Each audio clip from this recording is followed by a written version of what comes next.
Paris, juillet 2012, au Salon international de la lingerie. Un rendez-vous incontournable pour les professionnels qui a lieu 2 fois par an.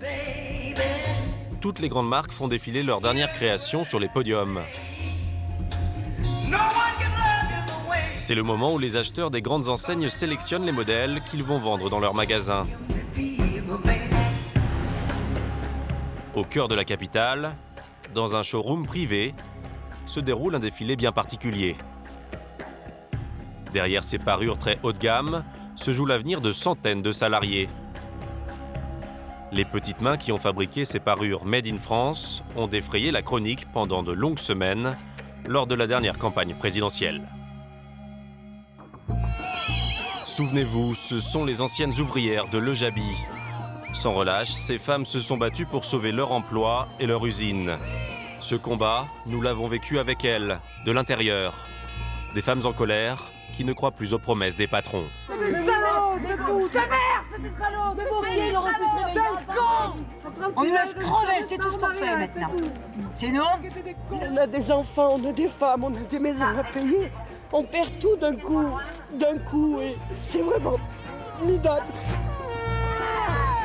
Nous nous sommes immergés pendant plusieurs mois avec ces ouvrières, mais aussi avec les dirigeants et les syndicalistes. En pleine campagne électorale, Le Jabi est devenu un des symboles du naufrage de l'industrie en France. Pourtant, la marque a longtemps incarné le succès de la lingerie française. Dans ces années fastes, Le Jabi comptait 8 usines, en Rhône-Alpes et en Auvergne. Fondé en 1930, Le Jabi devient très vite une marque mythique grâce à ses premiers soutiens-gorge, au confort incomparable à l'époque. La société est rachetée en 1961 par des industriels, les frères Bunion, qui en font une entreprise dynamique et internationale. La marque s'exporte partout en Europe et aux États-Unis. Elle devient dans les années 80 un des leaders mondiaux de la lingerie et emploie alors 1200 salariés.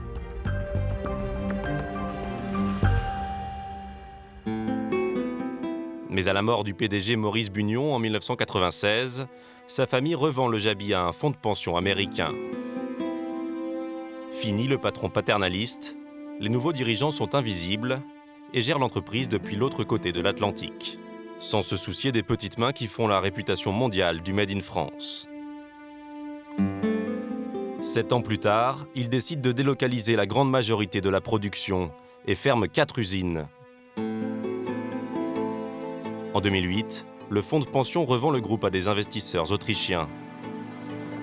La marque perd son identité, c'est le début de la fin.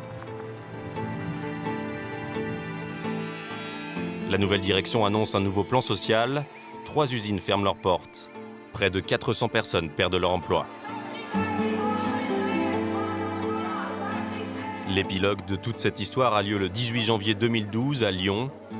Ce jour-là, au tribunal de commerce, Le Jabi est liquidé, un repreneur est désigné.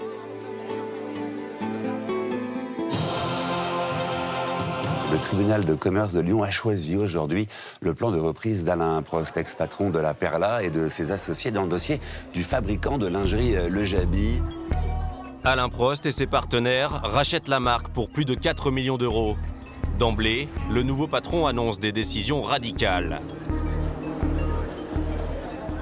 Nous avons aujourd'hui, lors des premières visites et confrontations avec les équipes de la société et présentation au tribunal au mois de décembre, expliqué que nous ne pouvions pas économiquement garder Yssingeaux. Pour sauver ce qu'il reste de l'entreprise, Alain Prost n'a pas le choix. Il doit fermer un autre site Le Jabi, l'usine d'Yssingeaux. Yssingeaux, Yssingeaux. Il faut garder nos emplois. Dans un climat extrêmement tendu, en pleine campagne présidentielle, c'est la goutte d'eau qui fait déborder le vase. Le Jabi devient le symbole de la casse sociale provoquée par les délocalisations.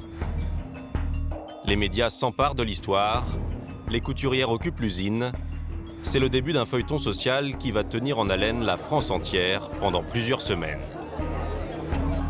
Alain Prost s'engage à sauver 193 emplois sur un autre site, mais en sacrifiant l'usine d'Yssingeaux. Il devient ce jour-là le méchant de l'histoire, le liquidateur.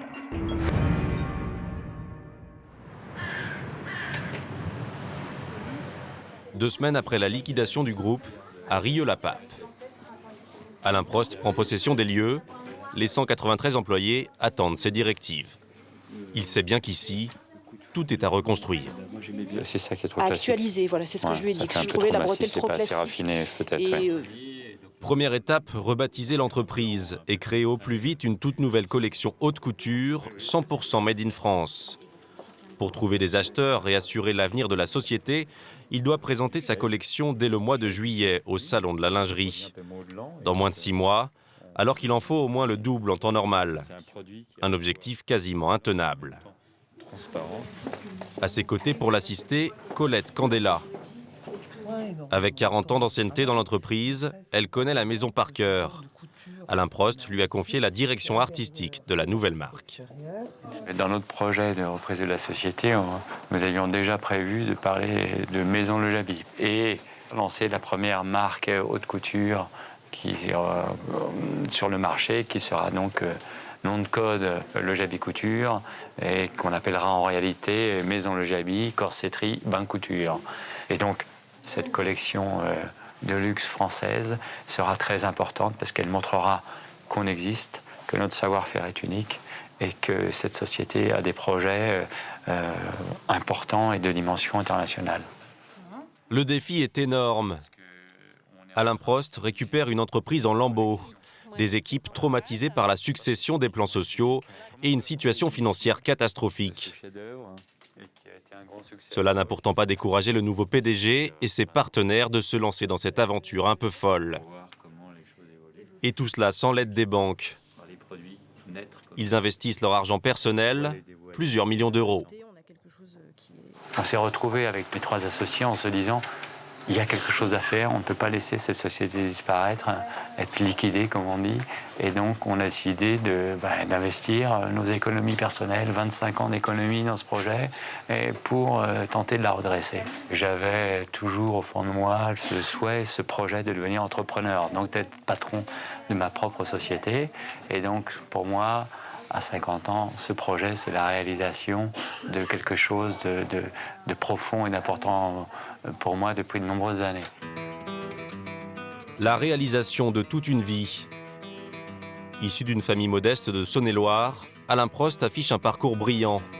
Il est diplômé de la prestigieuse INSEAD à Paris, une école de commerce classée dans le top 5 mondial. Recruté par le géant de la cosmétique L'Oréal, il en devient rapidement l'un des patrons pour toute l'Europe. À 42 ans, il décide de changer de secteur. Il est nommé numéro 2 du groupe Chantel, un des leaders mondiaux de la lingerie.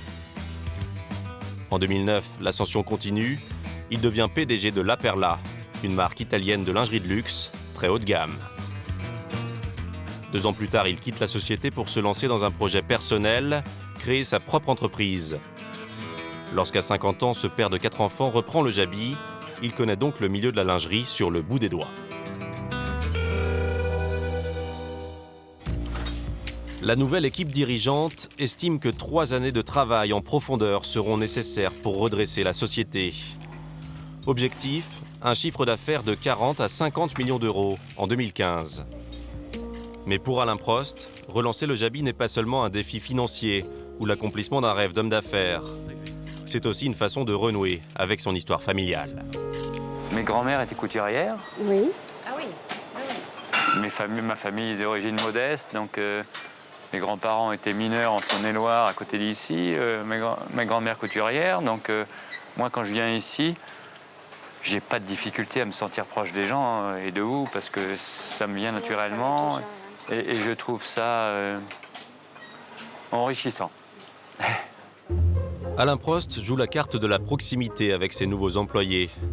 Pourtant, à son arrivée à Rieux, juste après la liquidation du groupe, il est accueilli avec beaucoup de réserve par les salariés. Nicole Mendes, par exemple. Cette syndicaliste engagée fait partie des plus méfiantes. Mariée, mère de famille, ses parents étaient paysans dans la région lyonnaise. Nicole avait 22 ans quand elle est arrivée chez Le Jabi. C'est une légende vivante dans l'entreprise. Toujours en première ligne lors des mouvements sociaux, comme ici au tribunal de commerce de Lyon. Pour Nicole, Même si Alain Prost a sauvé l'entreprise, il n'est qu'un patron de plus. Et son projet, sortir une collection haute couture en moins de 6 mois, est une folie. Elle n'y croit pas une seule seconde. On ne connaît pas le monsieur, on attend. On attend de savoir ce qu'il va pouvoir nous faire. On sent qu'il y a une volonté, mais c'est pas demain qu'on peut sortir une collection, c'est pas possible. Il nous faut 18 mois de développement pour une collection. Alors, j'ai jamais vu ça dans ma carrière, de toute façon.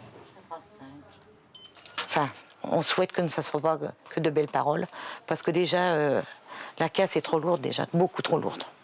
Après tant d'années de sinistrose dans l'entreprise, personne ne croit plus en rien. Alain Prost aura bien du mal à obtenir la confiance de ses salariés.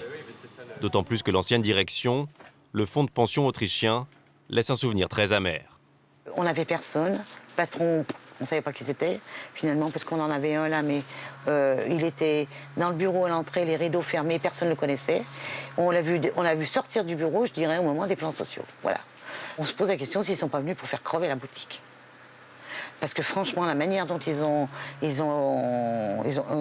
dirigé l'entreprise, c'était du tout et du n'importe quoi. Bon, alors, j'imagine que l'attente vis-à-vis d'Alain Prost est énorme. Eh ben oui, là maintenant, on se dit, pourvu qu'on se retrouve avec un vrai patron. Mais voilà, maintenant, c'est l'avenir qui nous le dira.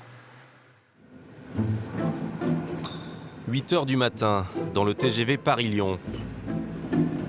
L'avenir de la nouvelle société repose en partie sur le talent de cette jeune femme. Irina a 35 ans. Elle est arrivée de sa Russie natale il y a une dizaine d'années. Elle est devenue depuis une styliste reconnue dans l'univers de la lingerie. C'est l'arme secrète d'Alain Prost pour accoucher sa nouvelle collection. J'ai établi des thèmes, on a trouvé les matières. Maintenant, il manque certaines choses, donc il faut compléter. Voilà, il faut trouver l'histoire qui est l'inspiration pour la première collection de Maison Le Jaby. En même temps, les délais là, sont hyper courts. Hein. C'est un peu la course contre la montre. Quand on travaille dans les maisons couture, souvent pour le défilé, on a très peu de temps. Il faut s'organiser et de réaliser des choses en courte période. Donc non, j'ai l'habitude, donc ça ne m'a pas vraiment fait peur. Bonjour Irina, ça va? Colle. Ça va? Très bien. Il va falloir lancer cette ligne, décider des principaux produits, le look, l'identité, les matières, toutes les belles choses. Première réunion avec Colette, la directrice artistique. Première réflexion autour du travail d'Irina. Pour créer l'ADN de cette nouvelle collection, une des idées de la styliste est de marier l'histoire de son pays et de la France. Donc ça, c'est la gamme de couleurs pour la prochaine collection, qui est la collection qui est inspirée du monde du ballet russe. Du début du XXe siècle, on parle d'exotisme et de la sensualité. C'est un vrai ballet conte, ballet féerique. Les costumes et les décors sont alors signés Bakst, Cocteau, Ernst, Miro, Picasso. On est beaucoup dans les faux noirs. J'ai fait un lien entre le costume du ballet et lingerie couture qui me paraissait assez intéressant puisque le costume du ballet, il ne doit pas gêner les mouvements. C'est pareil pour lingerie couture qui doit être magnifique, très joli, mais en même temps, il doit quand même être confortable. En fait, il doit suivre le corps. Normalement, il faut combien de temps pour sortir une collection de cette qualité? Parce qu'en moins de 6 mois, c'est vraiment un très gros challenge. 6 mois, alors qu'en théorie, il en faut au moins 12. Il faut que ça soit un peu sexy. Ça va naître. Alors c'est bien. Mais si Alain Prost ne produit pas la nouvelle collection dans ces délais, l'avenir de sa société est menacé. Ici, à Rieux-la-Pape, le futur de Maison Le Jaby est en marche. Mais à une centaine de kilomètres, dans une autre usine, des salariés tout juste licenciés se révoltent pour attirer l'attention des politiques. La campagne présidentielle sur le terrain du social aujourd'hui. Le sort des salariés de l'usine Le Jaby d'Yssingeaux, en Haute-Loire, intéresse les politiques. À Yssingeaux, le site fermé par Alain Prost lors de la liquidation judiciaire, 93 salariés viennent de perdre leur emploi et occupent leur usine. Ces femmes deviennent un enjeu politique. À 5 mois de l'élection présidentielle, le chômage est au cœur de la campagne. Droite, gauche, qui va sauver les Lejaby? La droite envoie Laurent Wauquiez, député local et ministre en exercice. Il s'engage à tout faire pour sauver ces femmes du chômage. La seule chose que je veux, c'est que les repreneurs qui viennent, ils soient solides. Parce que par contre, ce que je veux pas, c'est qu'on vous vende du vent. Pour la gauche, c'est Arnaud Montebourg qui fait le déplacement, accompagné par Assia Erigji, une repreneuse potentielle. Nous allons avoir beaucoup d'activités à sauver et du savoir-faire français à sauver dans tous les secteurs, dans tous les domaines, sur tous les territoires. Dans cette compétition, Laurent Wauquiez emporte la mise quelques jours plus tard. Il a trouvé l'homme de la situation, Vincent Rabérin, un industriel de la maroquinerie et un des sous-traitants du géant du luxe, LVMH. Il reprend l'usine d'Yssingeaux et garde tous les salariés. On vient s'établir ici sur une durée longue. Les emplois qui sont là, bien sûr, c'est celles de ces personnes-là, mais c'est aussi les emplois de leurs enfants, l'emploi des cousins, l'emploi de l'environnement, c'est l'emploi sur Yssingeaux. Pour ces ex-Lejaby, adieu dentelle et lingerie. Elles devront se former au travail du cuir. Porte-cartes, trousses de toilette ou portefeuille, elles vont fabriquer de la petite maroquinerie. En attendant, ce samedi de février 2012, les ouvrières organisent une journée porte ouverte pour la ville et sa population. Elles font fonctionner leur machine une dernière fois. Pour la plupart de ces femmes, le passage au travail du cuir s'annonce délicat. Bernadette Pesmès est la déléguée syndicale de l'usine. Fille d'agriculteur, cette mère de 2 enfants est entrée chez Lejaby à l'âge de 19 ans. Le redémarrage de l'usine ne la rassure pas totalement. Elle sait que les salariés vont devoir batailler pour obtenir de bonnes conditions d'embauche. Il n'y a aucune négociation qui ont eu lieu encore jusqu'à maintenant. Ce que l'on sait pour l'instant par rapport à son annonce, c'est qu'il reprend la totalité des personnes, toutes celles qui veulent rester pour travailler avec lui, qu'on est embauché en CDI à partir du 1er mars dans cette nouvelle entreprise. Dans quelques jours, l'usine de maroquinerie va démarrer. C'est la dernière fois que je touchais ma machine. Et je vous jure que j'ai les boules. Si vous voulez. On s'attache toujours parce qu'il faudra qu'on s'habitue aux autres machines. On va y arriver. Et à l'autre patron et tout, je pense qu'on va y arriver. Mais... Pour Laurent Wauquiez, le sauvetage de l'usine d'Yssingeaux est une victoire politique importante. La bataille de tout. Voilà, Yssingeaux, on est bien. On n'en a jamais vu de C'est super. L'enjeu de l'avenir, c'est 93 filles qui ont le courage de se reconvertir et d'apprendre un nouveau métier. Mais ça, elles l'ont toujours dit. À chaque fois qu'on les a interrogées, moi, elles m'ont toujours dit ce qu'on veut, c'est du boulot. Un emploi coûte que coûte, ce fut la revendication fondamentale de ces ouvrières. Parmi elles, Jacqueline, 36 ans, passée chez Lejaby. On a cru passer un temps qu'il nous avait abandonnés. Parce qu'on ne l'a pas vu venir dans l'atelier. Et c'est vrai qu'on a eu l'impression qu'il nous avait lâchés. Et en fait, il est venu s'expliquer et nous a dit qu'il s'était battu profondément pour nous. Je pense que ça a apporté quand même aussi quelque chose du fait qu'il y avait la date butoir au niveau des présidentielles. Même si pour l'instant, les conditions d'embauche ne sont pas négociées, pour ces ex-Lejaby, une nouvelle vie commence. Pour d'autres, le cauchemar continue. À 21 ans, elle intègre Lejaby dans la foulée. Elle n'a jamais connu d'autre employeur. Lejaby, c'est toute sa vie. En 2010, lorsque l'usine est fermée, toutes les ouvrières se rassemblent devant le siège social de Lejaby pour négocier leur prime de licenciement. Maryse fait partie des meneuses. Ce combat restera à jamais gravé dans sa mémoire. Les filles ont dit si on n'a pas ce qu'on veut, on bloque. On campe, on reste sur place. Elles veulent une prime de licenciement plus grosse que ce qui était marqué dans le plan. Pas simplement les bases du plan social. La direction de Lejaby leur propose une prime de licenciement de 6 000 € par salarié, assortie d'une prime de 300 € par année d'ancienneté. Les négociations avec la direction commencent. Maryse, que l'on voit ici, est en première ligne. La réunion, elle a duré éternam. Passé un moment, on voyait que ça ne débloquait pas. On s'est dit, on va faire rentrer les filles. Donc elles sont toutes rentrées en salle de réunion et elles ont dit ce qu'elles pensaient vraiment à la direction. C'est vrai que c'était un petit peu chaud et c'est vrai qu'après, ils ont dit stop. Ils attendaient qu'une chose, qu'on les séquestre. Et on a dit non, il ne faut surtout pas. Il faut les laisser partir, occuper l'entreprise, bloquer tout en fait, mais pas empêcher les gens de travailler. La direction ne lâche rien, le bras de fer s'engage.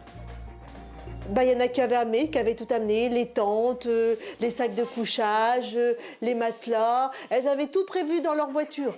J'avais amené tout ce qu'il fallait parce qu'elles n'avaient pas de réchaud. Elles n'avaient rien, donc j'avais amené un réchaud. Comme j'ai un grand jardin, j'avais amené plein de légumes. Et c'est vrai qu'on avait fait à manger le soir. C'était super sympa. On a passé vraiment 15 jours formidables.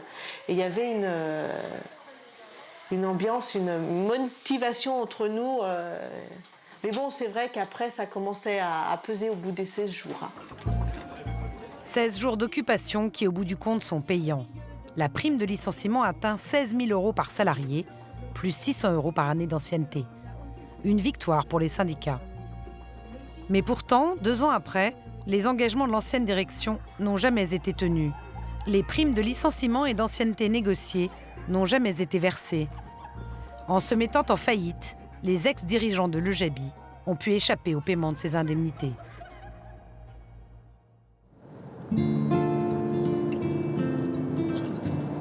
Mais Maryse n'a jamais abandonné la lutte, ni ses anciennes collègues. Tous les 2 mois, elles se réunissent dans l'usine fermée. Comme l'exige la loi, le local syndical est toujours à disposition des ex-salariés. Toutes ces femmes vivent seulement du chômage et de petits boulots, car elles attendent les indemnités qu'elles auraient dû toucher depuis 2 ans, plusieurs dizaines de milliers d'euros chacune. J'attends, on attend. Tous les jours, on regarde la boîte aux lettres, mais bon, c'est pas aujourd'hui, peut-être demain, Puis, pour l'instant, j'ai retrouvé quelques heures de ménage en attendant la retraite. Puis voilà, je sais pas ce qui va se passer.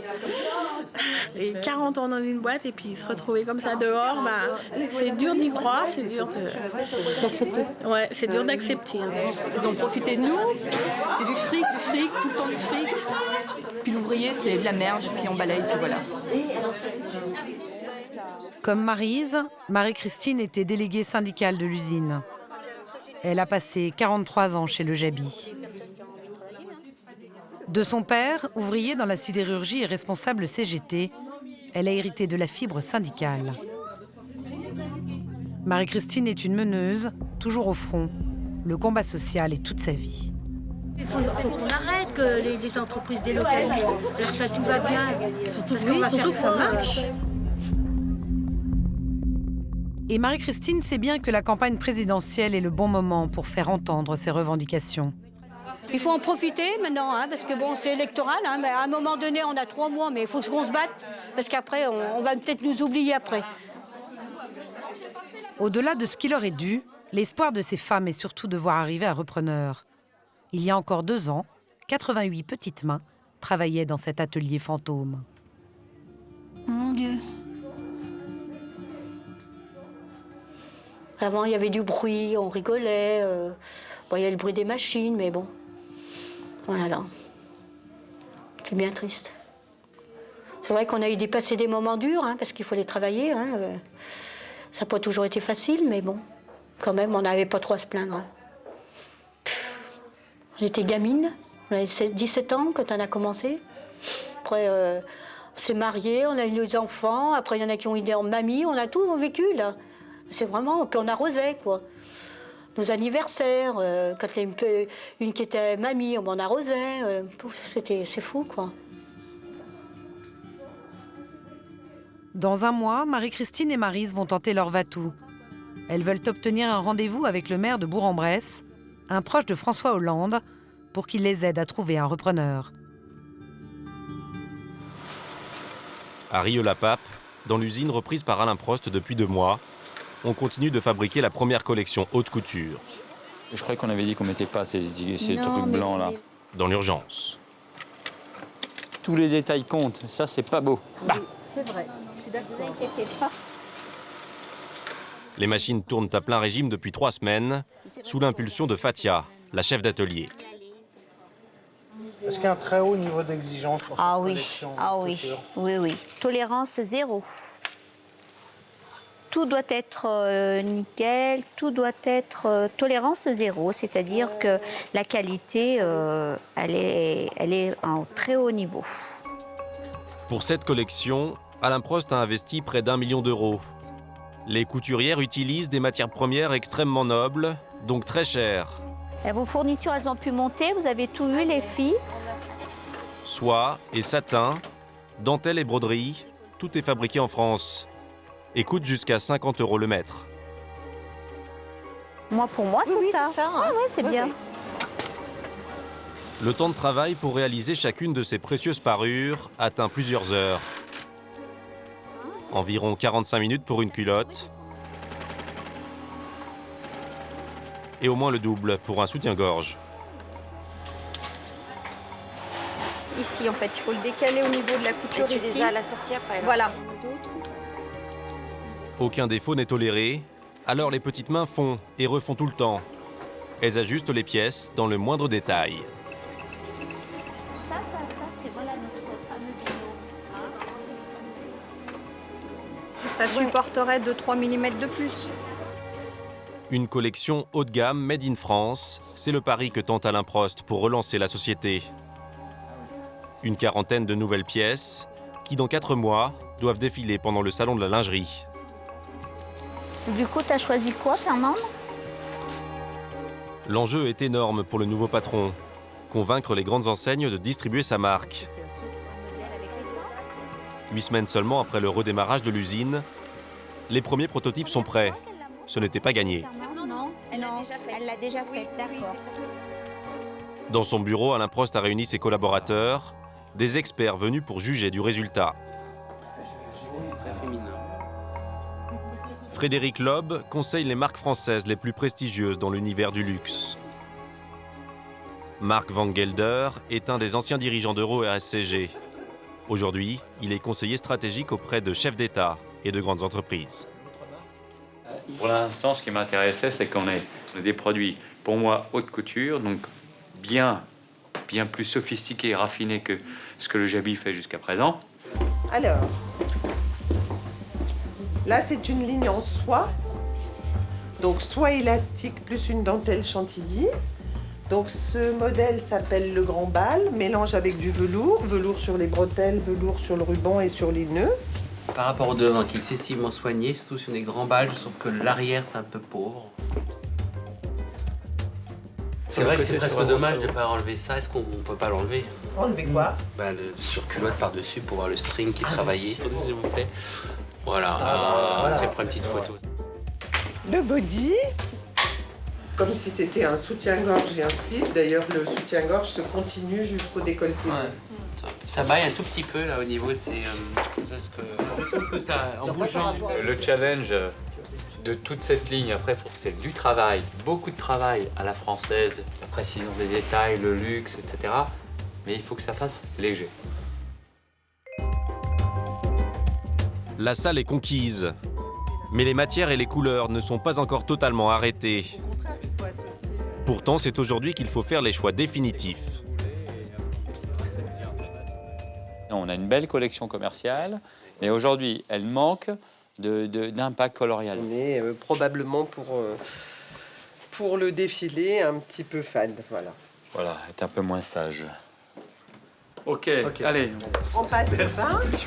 C'est l'heure du premier bilan. Les collaborateurs d'Alain Prost ont disséqué dans les moindres détails les produits qu'ils viennent de découvrir. Forts de leur expérience, pour chaque modèle, ils doivent donner leur estimation de prix sur le marché. Des matières luxueuses, une main-d'œuvre 100% française. Au final, cette collection ne sera pas à la portée de toutes les bourses. Sur à Versailles, je dirais pareil, 350, 400. Après, comme c'est très subjectif parce que j'aime, je suis prêt à mettre plus de sous, mais sur Good Food, je mettrais 300 €, 250, 300 pour la parure, hein, encore une fois. Ouais, on parle de parure. Princesse d'un jour, je mettrais près de 400 €. Parce que je trouve ça tellement beau que je suis prêt à craquer un peu de blé. Sur C'est mon secret 1000-5, j'irais bien jusqu'à 450, 500 € même pour une parure. Alors, Lobanco.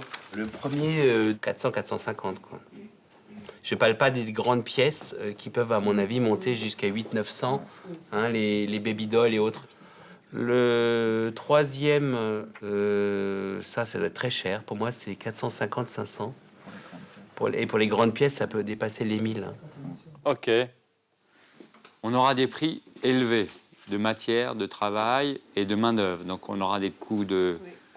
On va payer ces produits-là 4 fois plus cher que les produits de Lojabi. Donc, je ne pense pas qu'on puisse se payer une danseuse comme cette collection sans avoir un minimum de retour en plan économique. Donc, ça sera forcément des produits chers ou voire très chers pour certains. C'est fini pour aujourd'hui. Le défi d'Alain Prost n'est pas encore totalement gagné. Mais il a remporté une première victoire. Rassurer et mobiliser l'ensemble du personnel. Même Nicole Mendes, la syndicaliste si sceptique au début de l'aventure, salue ce nouvel élan. Vous sentez-vous, Nicole, chez Alain Prost, une vraie volonté de sauver l'entreprise? Ah bah là, moi je dis oui. Hein. Oui à 100%. Et moi je suis quand même... Moi je lui donnerai un coup de main. Je le dis honnêtement parce que depuis longtemps, on n'avait pas connu de vrai chef d'entreprise. D'un mec qui monte son entreprise, parce que c'est ça, il la monte maintenant, son entreprise, et il met les mains dans le cambouis.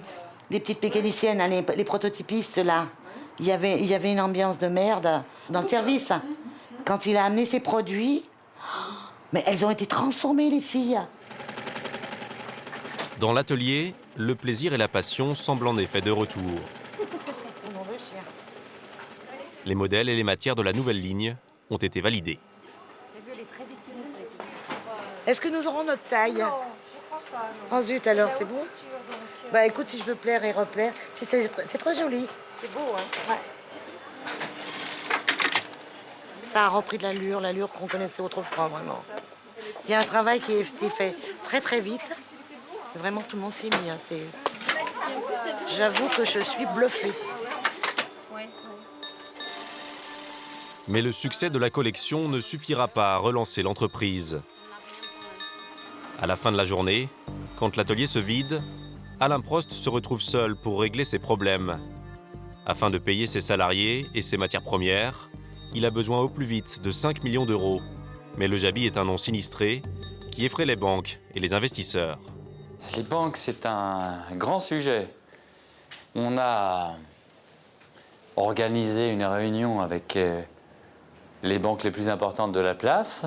Pour ces grandes banques, la réponse est écoutez, nous sommes désolés, mais nous ne pouvons pas vous aider. J'espère que dans la semaine et les 10 jours qui arrivent, nous arriverons à résoudre ce sujet, qui est quand même le sujet fondamental, puisque si on n'a pas de cash, si vous voulez, l'avenir de la société, il est relativement compromis.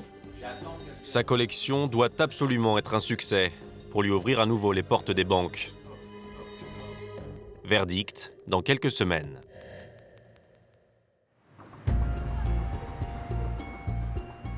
À Bourg-en-Bresse, la ville bruise d'une rumeur de plus en plus persistante.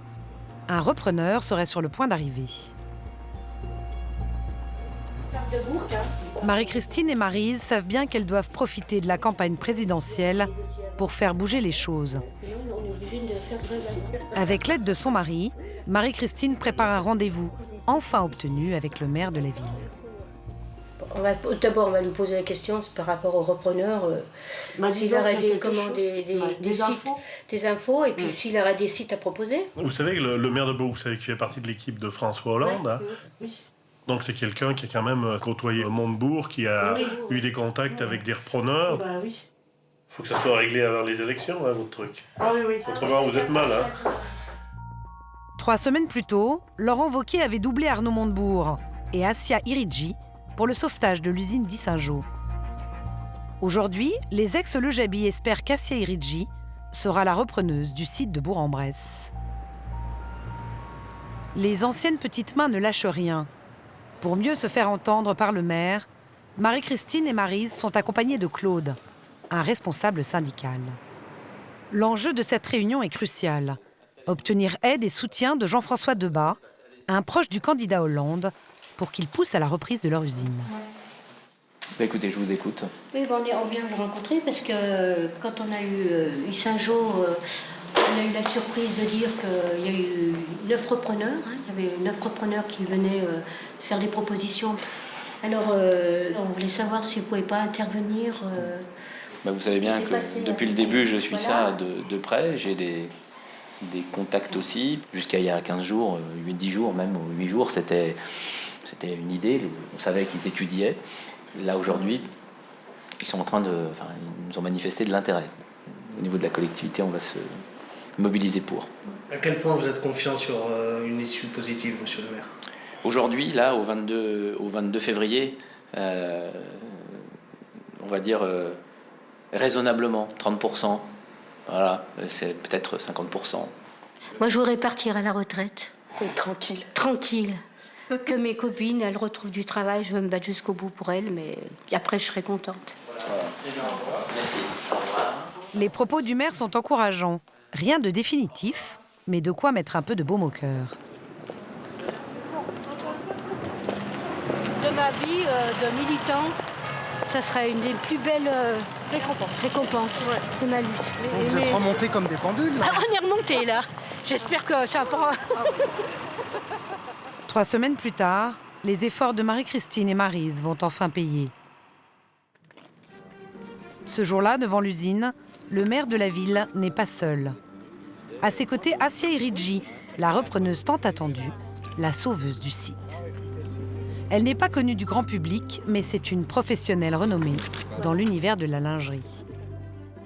Née en 1965 à Madagascar de parents indiens, Assia Iridji a participé à l'aventure Princesse Tam Tam, une marque de lingerie créée en 1985 par ses 2 sœurs Chama et Lumia.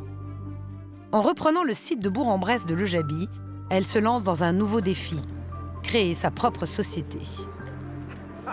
Arnaud Montebourg, qui soutient ce projet depuis 2 mois, est venu tout spécialement de Paris.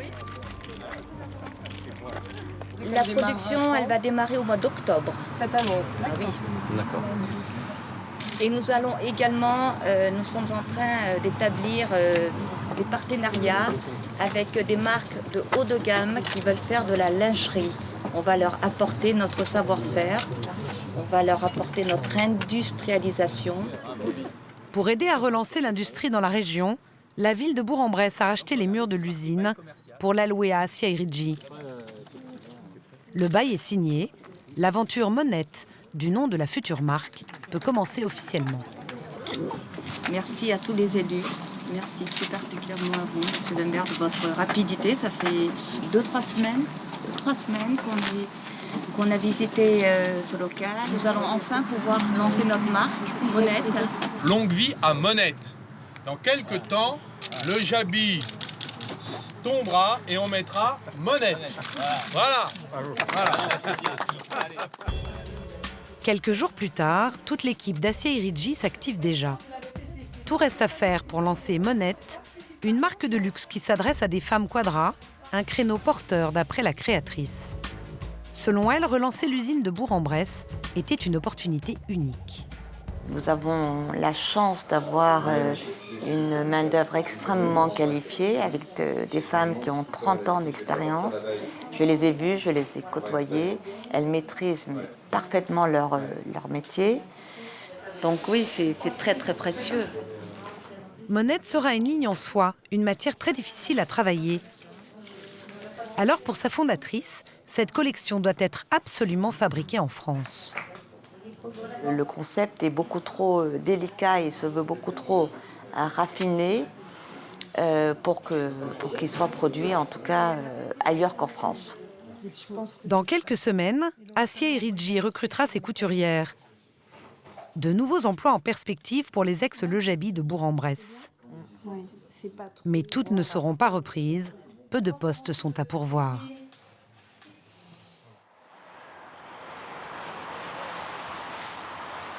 Retour à Yssingeaux, dans la future usine de maroquinerie. Pour Bernadette, la déléguée syndicale et toutes les autres femmes du site, l'humeur est au beau fixe. La chorale improvisée des couturières lui rend hommage. C'est elle qui a mené le combat pour sauver les emplois de ses collègues. Avec cet homme, bien seul au milieu de toutes ces femmes. Raymond Vacheron est une grande figure du syndicalisme local. Aujourd'hui, dernière assemblée générale pour ces ex-Lejabi. L'ordre du jour, les négociations sur les salaires et les conditions de travail avec la nouvelle direction. On réembauche dans 8 jours. Il va falloir batailler pour obtenir gain de cause. On est dans une période d'incertitude un peu, mais de certitude aussi. C'est que le 1er mars, on aura un contrat de travail. Sûr. Donc ça, il n'y a pas de souci. Vous savez, je vous l'ai dit plusieurs fois, hein, c'est vous qui avez gagné. Ne lâchez jamais ça. Je vais vous expliquer un truc. C'est que eux, ils vont essayer de faire une campagne en disant c'est nous. Non, c'est vous. Non, mais puis les ministres, ils ont pas besoin de merci, c'est leur boulot, hein. Nous, on va pas nous dire merci chaque fois qu'on a fait une journée non plus. Bon.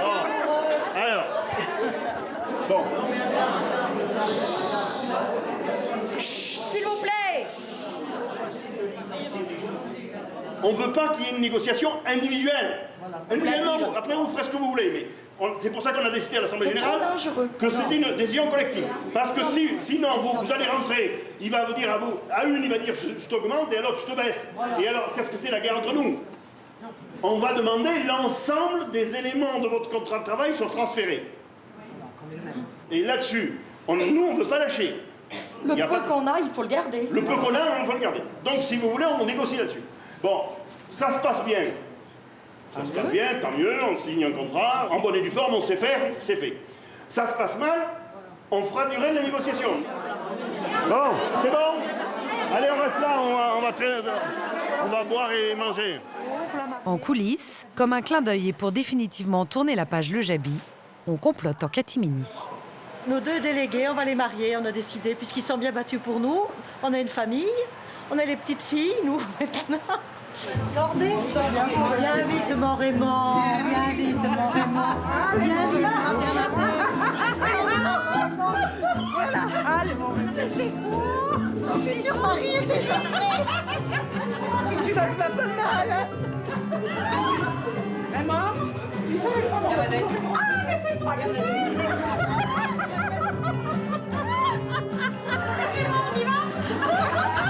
Allez, oh, c'est trop hey, les enfants du cœur.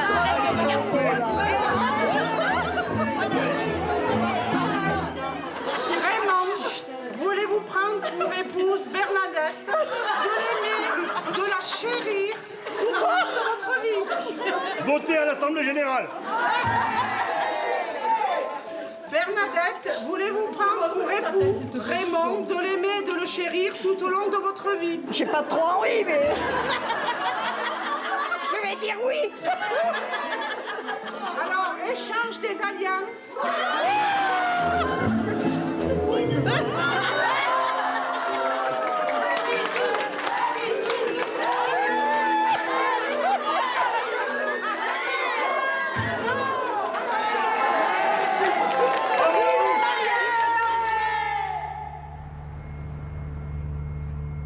Le lendemain après-midi, fin de la récréation. Vincent Rabérin, le nouveau propriétaire de l'usine, est dans les murs. Cet industriel est un sous-traitant de Louis Vuitton. Les négociations vont commencer. L'ambiance est tendue. Dans le réfectoire voisin, Bernadette et les délégués syndicaux se préparent. Objectif pour les futurs salariés, sauvegarder les acquis obtenus chez Lejabi. Tout est passé au peigne fin, le taux horaire, le 13e mois, mais aussi des petits détails qui peuvent paraître anodins, les tickets restaurants ou la navette pour aller travailler. C'est une nouvelle entreprise qui voit le jour. Rien n'oblige la direction à accepter leurs revendications. Là, on va aborder, c'est vos conditions de vie, c'est vos conditions de travail, c'est vos conditions de salaire. Donc, il faut être clair, on veut ça, on a ça, On sait de quoi on parle. Et il faut que ce soit clair pour tout le monde. Bernadette, Je voulais le faire, là. La priorité des priorités pour vous, c'est quoi? C'est le salaire, le 13e mois, les horaires. On va négocier centime par centime. Ouais. Centime par centime. Non, mais puis, faut On va être- négocier année par année. On va négocier heure par heure. Donc, si tu veux, si on dit c'est à peu près, on est mort. Hein. Parce qu'en face, même si lui, il est d'accord pour l'à peu près. Nous, il faut qu'on sorte avec quelque chose de concret. C'est comme ça, concret. On veut pas de clash, mais on veut pas baisser le pantalon, quoi. On va Allez, fais échange, Bernadette. Il est 16h. La réunion commence sans la présence de notre caméra.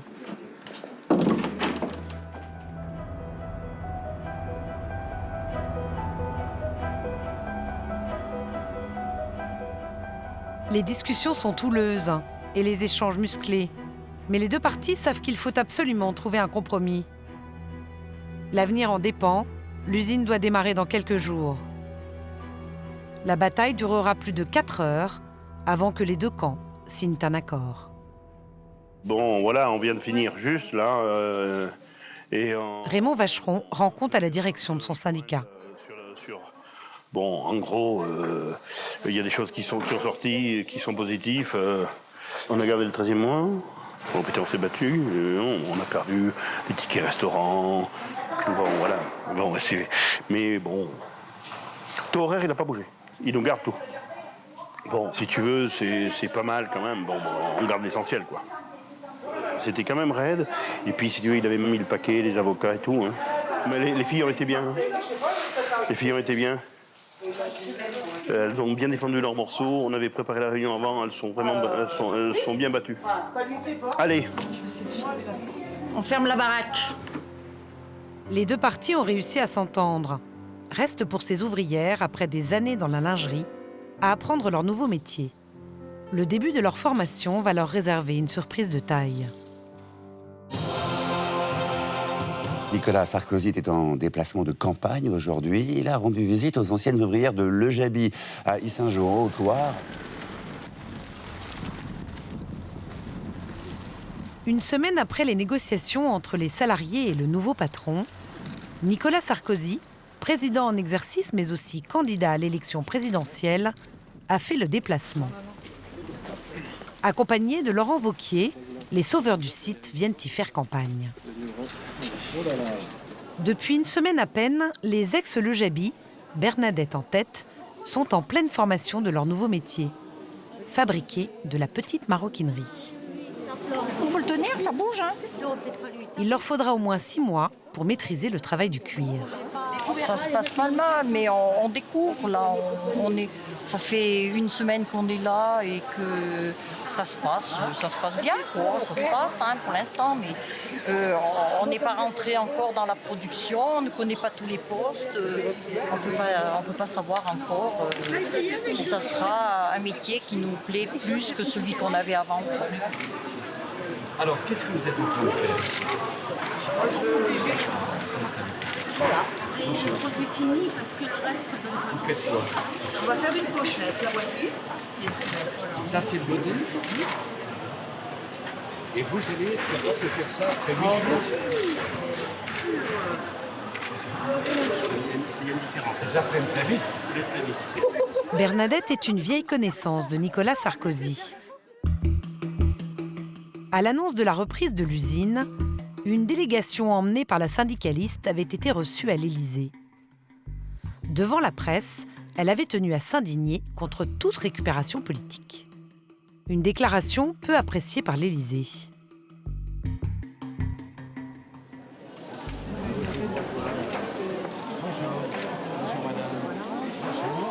En rejoignant la table où elle travaille, Nicolas Sarkozy la salue de loin. Bonjour madame. Bonjour monsieur, président. Pas du tout intimidée, Bernadette reste sur ses positions. Ce sont les salariés qui se sont sauvés par leur mobilisation.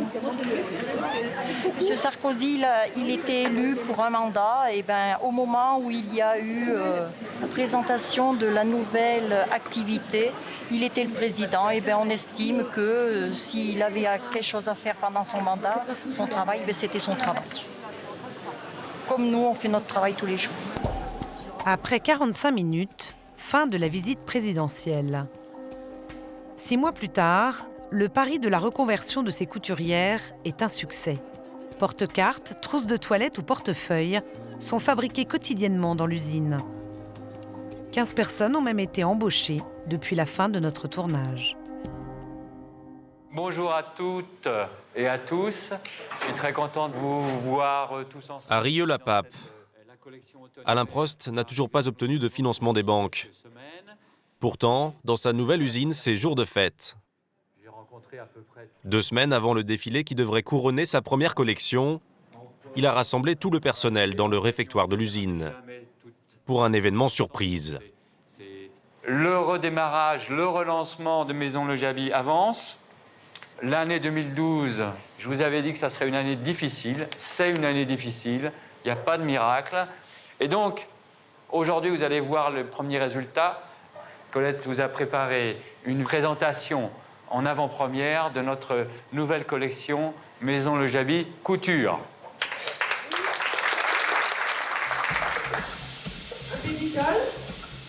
Pour Alain Prost, partager les prémices de la collection avec toute l'entreprise est une forme de récompense. C'est surtout une première dans toute l'histoire de Le Jaby. Là, vous voyez en coloris contrasté. Oh, il est magnifique celui-là. Regarde là, comment il est beau. Le soutien-gorge et le slip comme s'ils étaient rabordés dessus. Bien sûr. Toujours avec la corbeille. C'est très aérien. Très aéré, mais vraiment très fin. Parce que très net sur les fesses. C'est l'ensemble de la collection qui fait la différence. Encore, c'est une pièce. Tu montes une ou deux produits, ça étonne. Et puis quand tu vois toute la collection construite, les détails, la succession de couleurs, de formes et tout, les gens, ils restent baba. Princesse d'Anjou, avec un soutien-gorge cerclé. Donc messieurs, commencez à économiser pour Noël, hein? Oui. Lui aussi, tout en dentelle dans le dos. Regarde. Oh, il est beau. Ah là là. Donc là aussi, une pièce très sexy. T'as vu la dentelle qui remonte sur la hanche, c'est beau. C'est des belles finitions. Ah bah c'est du travail. Ça se fait pas comme ça. On est fiers de ça, parce que c'est beau. Hein. Tout en délicatesse, le soutien-gorge en Vous les voyez? Elles vibrent à chaque produit qui sort. Vous allez voir. C'est leurs produits, c'est elles qui l'ont fait. C'est elles les architectes, elles en sont fiers. Donc beaucoup de travail, là, c'est vraiment...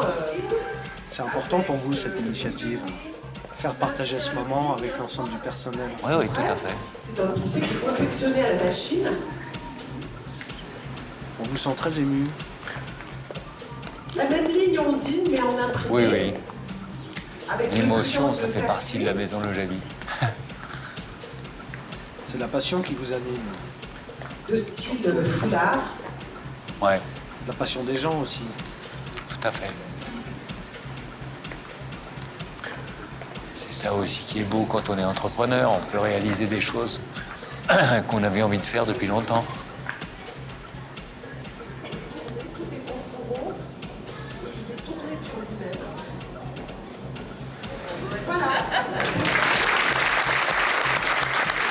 C'est le travail de toute une équipe. Les commerciaux de la nouvelle marque ont commencé à démarcher les grandes enseignes de la distribution. L'accueil a été favorable. Mais c'est dans 15 jours que tout va se jouer lors du grand défilé à Paris. Les acheteurs des grands magasins seront tous présents. Alain Prost saura ce jour-là s'ils achètent ou non sa collection.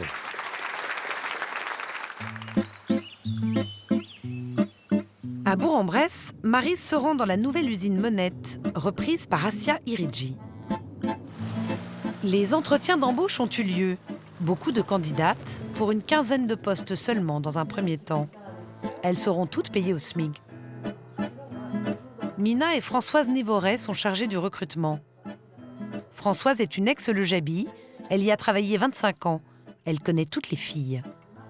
Maryse notamment, à qui elle a annoncé son embauche. Je suis contente, je suis très motivée. J'ai hâte, je suis comme mes collègues, j'ai hâte que ça soit là. Et c'est comme d'attendre Noël, quoi, c'est ça. On va déplacer. La production de Monette devrait démarrer pendant l'été. Objectif, une collection en magasin au début de l'année 2013. Moi, j'y sens bien, en fait.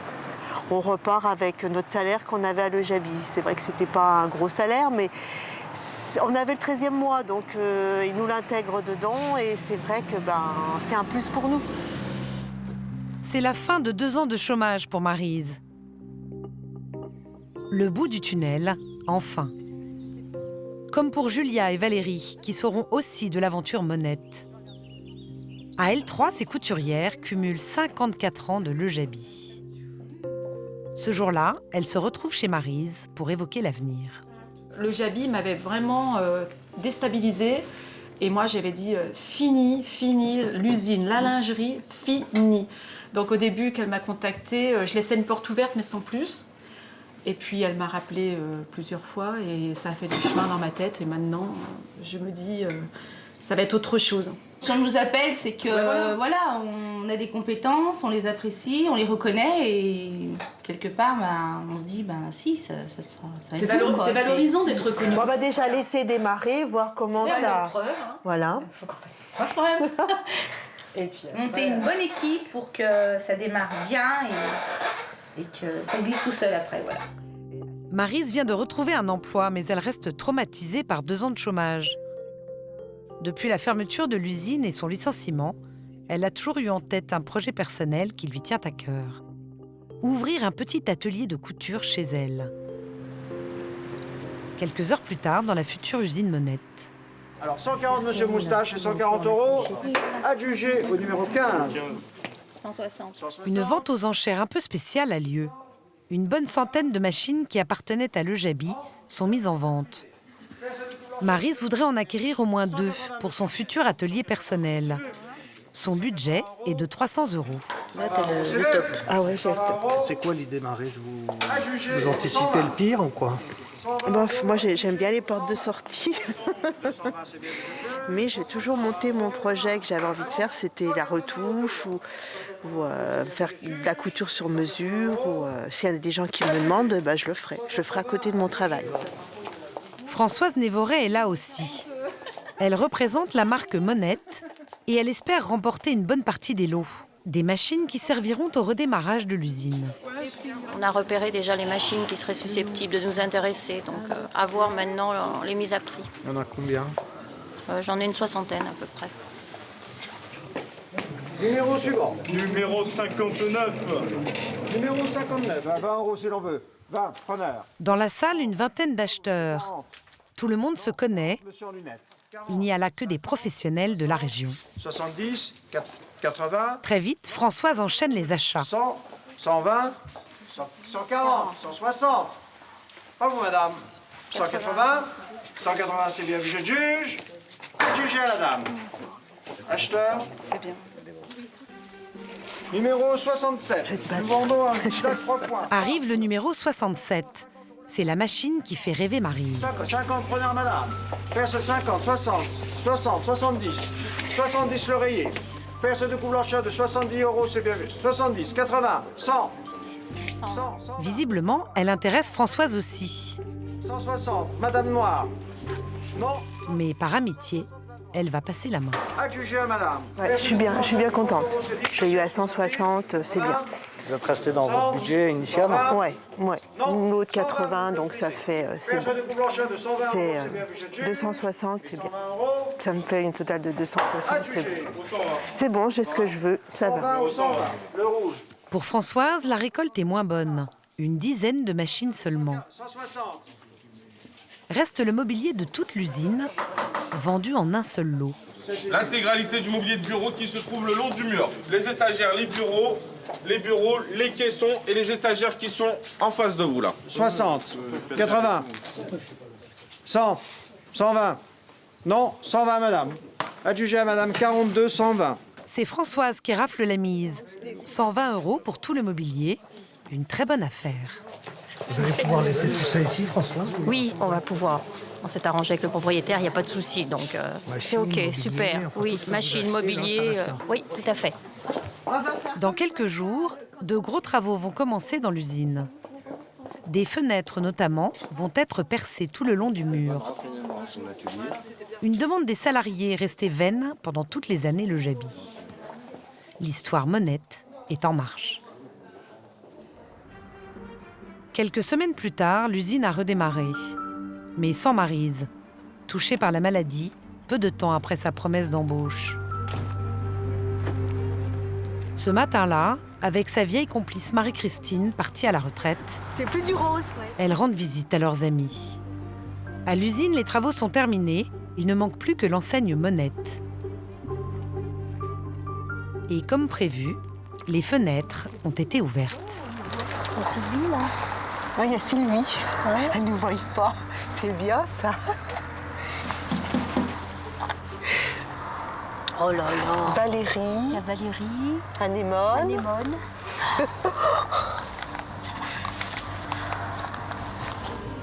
L'atelier est en pleine production. Valérie, l'ancienne collègue de Maryse, est bien là. Ça va? Bonjour Maryse, ça va et toi? Sous l'impulsion de Françoise, une quinzaine de couturières fabriquent les premiers modèles de la nouvelle marque. Julia en fait partie, bien sûr. Et l'équipe est très soudée, comme à la grande époque. On est une petite unité, donc c'est familial. Et en même temps, on a le challenge, prouver que le Made in France veut dire quelque chose à l'heure actuelle. Et voilà, et on va essayer de tout faire pour que ça marche. Non, c'est comme une revanche en fait. Montrer que voilà, les ex de Le Jabi, eh ben, elles sont toujours ici et peuvent leur montrer qu'on a toujours notre savoir-faire. Ça y est, l'atelier revit. Et j'espère qu'il y aura de plus en plus de monde. Et puis je vois mes copines, je vois qu'elles ont le sourire. Alors que je sais qu'avec Le Jabi, il y a des moments, c'était dur. Je suis très contente pour elles. Pour Françoise et les autres couturières, c'est une renaissance. Leur collection Monette sera bientôt dans les rayons d'un grand magasin parisien, Le Bon Marché.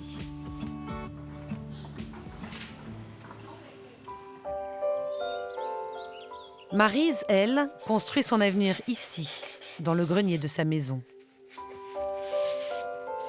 Elle termine l'installation de son petit atelier personnel un peu plus tôt que prévu, compte tenu des circonstances.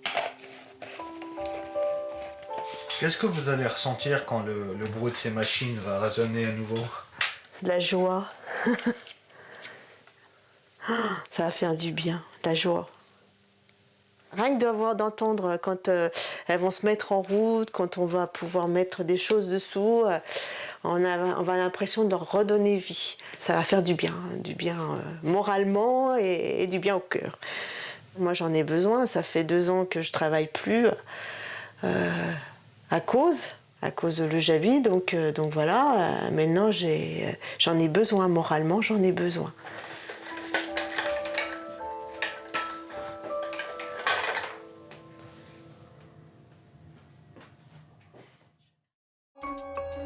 À Rieux, le grand jour approche. Je regardais s'il reste des retardataires. Alain Prost est sur le pied de guerre. Qu'est-ce qui part ce soir, Fatia, alors? Ça y est, c'est tout plié. Il reste ça encore? C'est demain qu'aura lieu à Paris le défilé de sa nouvelle collection. Donc ça, c'est bien. Bien la ligne droite, Dalila aussi, hein. Oui, bon, Ça part ce soir avec Laurence, alors? Oui, ce sera terminé. Les produits, je les connais. Je les ai tous revisualisés pour voir si tout allait bien sur le mannequin, si on n'avait pas loupé quelque chose. Vous êtes serein, là, J-1? Écoutez, il y a un peu de précipitation, de stress, de choses à faire en dernière minute. C'est un défilé qui est vital pour nous. C'est une grande première. Et puis en même temps, on essaie de faire nos premiers pas dans le monde du luxe. C'est compliqué. Dans le luxe, c'est les détails. Tous les détails comptent. Tout comme ses couturières, Alain Prost est au pied du mur. Les banques refusent toujours de lui prêter de l'argent. Il sait que demain, il n'aura pas le droit à l'erreur. C'est un sacré challenge, quand même. Ah oui, c'est un sacré challenge. Il faut que ça marche, Monsieur Prost. Eh oui, Heureusement, je ne suis pas tout seul. J'ai aussi une bonne équipe, j'ai des associés qui sont motivés. Et puis on essaye de trouver des partenaires financiers, on va y arriver. Demandez aux ouvriers, on va faire une collecte. Ouais, bah pourquoi pas, tiens. Le lendemain, dans le TGV Lyon-Paris, c'est la dernière ligne droite. Un tirage au sort parmi les couturières de l'usine a désigné Fatia et une dizaine de collègues pour rejoindre Paris et le défilé. Elles seront les habilleuses des mannequins. Encore une idée d'Alain Prost. Il y a 6 mois, on était complètement. On ne savait pas si on aurait un travail tout. Oui, déjà, on ne savait pas si on fallait qu'on plie nos affaires, s'il fallait qu'on les laisse, vider les tiroirs. C'est vrai qu'il y a 6 mois, on s'était déjà préparé donc à partir. Hein.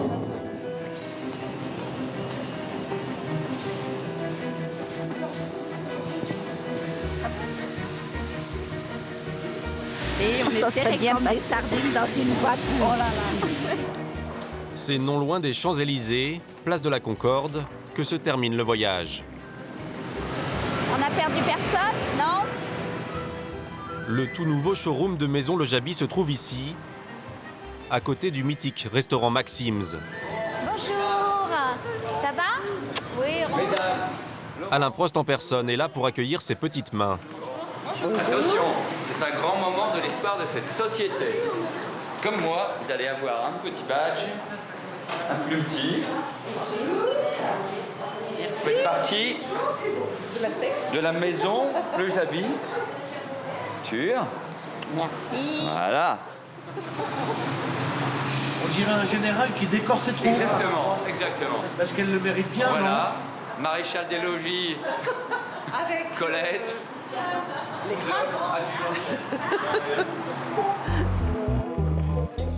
Dans les loges, c'est l'effervescence. Chacun est entré dans son rôle pour le feu d'artifice final. Irina, la styliste, est nerveuse. Les couturières découvrent leur nouveau métier du jour, habilleuse. Le tout millimétré par Colette et Alain Prost. Faut qu'on fasse au moins 2 passages. Plusieurs défilés vont rythmer la journée. La presse spécialisée est là, mais surtout les représentants des grandes enseignes françaises et internationales. Les Galeries Lafayette, Le Printemps, Corto Inglés et bien d'autres. Ils sont venus contempler une collection sur laquelle, il y a 6 mois à peine, personne n'aurait parié un centime. Nicole Mendez, la syndicaliste, a rejoint la petite troupe. Elle n'aurait raté cet événement pour rien au monde. Ah, bonjour monsieur Prost. Nicole est arrivée. Ça va? Ça va et vous-même? Content de vous voir. Ça se passe bien? Bah écoutez, oui, ça va. Oui. Alain Prost a tenu à sa présence. Une marque de respect fondée sur une entente solide, établie en peu de temps. Nicole, qui ne croyait plus en rien, sera assise au premier rang. On se parle pas mal. On n'a forcément pas tout à fait le même angle de vue des choses, mais on a envie ensemble de relancer cette belle boutique. Vous avez en tout cas à Rio le soutien des syndicats. Au départ, c'était pas gagné. Au contraire, vous savez, on appelait le Jaby la poudrière sociale, donc... Et ça me fait plaisir de voir qu'aujourd'hui, les filles ont envie, on sent qu'elles ont une motivation profonde. On y va! On est prêt, on y va, on commence. On vend du bonheur, je veux des sourires jusqu'au bout, jusqu'aux oreilles. Il y a l'homme de votre vie qui est devant vous dans la salle. Mesdames. Dans la salle, les premiers verdicts tombent. L'assistance est unanime. Félicitations, collègue. Quelque chose de très fort vient de se produire. Ça donne un nom, ça redonne un nom. Je dis que c'est une très belle collection, que ça fait plaisir de voir le repositionnement de la marque et qu'on leur souhaite toute la réussite possible compte tenu de tout le travail qui a été accompli. Non, là, ce que je viens de voir, c'est un truc énorme. C'est une renaissance. En très très peu de temps, là, ce moment-là, il est magique. On vient de retrouver les codes de la maison Le Jaby telle qu'on l'a connue il y a très longtemps, avec une notion de luxe et d'élégance qui est nouvelle et qui bouscule un petit peu les traditions de la lingerie et du coup, ça fait du bien. Immédiatement, les Galeries Lafayette et Le Printemps passent commande, ainsi que plusieurs grandes enseignes internationales. Le succès de la collection a aussi débloqué la situation auprès des investisseurs. Les banques viennent de prêter 3 millions d'euros à Alain Prost. Sandra. Merci. Ça. La deuxième collection haute couture est déjà en route. Salut Fatia. Bravo. On a déjà son autre inquiétude. Ouais, on aime bien. Voilà. Personne n'y croyait, on l'a fait. C'est clair. Faut juste le vendre maintenant.